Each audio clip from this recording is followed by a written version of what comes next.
Essai de pression, ben c'est parti. Donc là, on est dans notre piscine qui fait 8 mètres par 4, tout en béton banché. On retrouve ici les traversées de parois, une ici et une ici. Donc on en a 3 traversées de parois qui sont en 2 pouces. Et là, ben, qu'est-ce qu'on a fait? On a fait donc tous nos tuyaux hydrauliques sont positionnés, collés, crampés contre les murs, je le rappelle. Et bien là, maintenant, on va faire les essais de pression. Parce qu'on veut être certain de ne pas avoir loupé un encollage. J'ai beau décaper, poncer, chanfreiner, double encoller et prendre toutes les précautions possibles, je reste qu'un humain et je peux faire une erreur. Donc là, hier j'ai fait tout ça. Aujourd'hui, je positionne ce tube-là que vous voyez. Donc il va bouchonner mon entrée. Donc je prends, je le mets en place, vous voyez, comme ceci. Je viens visser à fond, vraiment de manière forte. Voilà. L'intérieur donc de mon refoulement. Et là maintenant, on va aller voir en haut et on va envoyer de l'eau dedans, le mettre sous pression et puis comme ça, regarder si on a un problème de fuite ou pas. Alors non simplement on va le voir au manomètre, mais en plus on viendra regarder visuellement s'il y a une fuite à un endroit donné. Alors le manomètre, lui, ne se trompe pas. Hein. Quand on met la pression, si jamais la pression, l'aiguille redescend, ben c'est qu'il y a une fuite, etc. N'oubliez pas, nous, à chaque fois, on met un seul tuyau par élément et il n'y a donc que 2 encollages.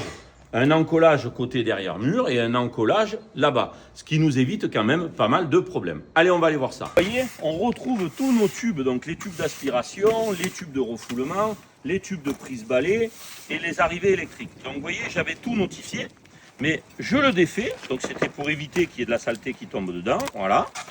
Et là, je vais venir positionner donc ce système-là qui va me permettre de connaître la pression que j'ai dans le tuyau et qui va m'indiquer si oui ou non ça fuit. Alors, comment ça fonctionne? Eh bien, c'est très simple. On vient prendre cet élément qu'il y a ici et on vient le rentrer à l'intérieur. Alors là, en l'occurrence, il fait froid. C'est en diamètre 50, là on est en diamètre 50, il fait froid, on n'y arrive pas. Alors qu'est-ce qu'on fait? On prend et on chauffe. Voilà, donc on chauffe tranquillement pour un petit peu le dilater, pour pouvoir le rentrer à l'intérieur. Alors quand il fait chaud, on n'a pas de problème, mais là aujourd'hui il fait qu'une dizaine ou une douzaine de degrés, donc on est un petit peu embêté. Je fais un petit peu de la pub pour Ryobi en même temps, mais ils m'ont jamais rien donné, hein, je vous le dis tout de suite. On va essayer là comme ça. Donc là je prends mon élément qui est ici, je viens le rentrer à l'intérieur et vous voyez qu'il rentre d'un seul coup facilement.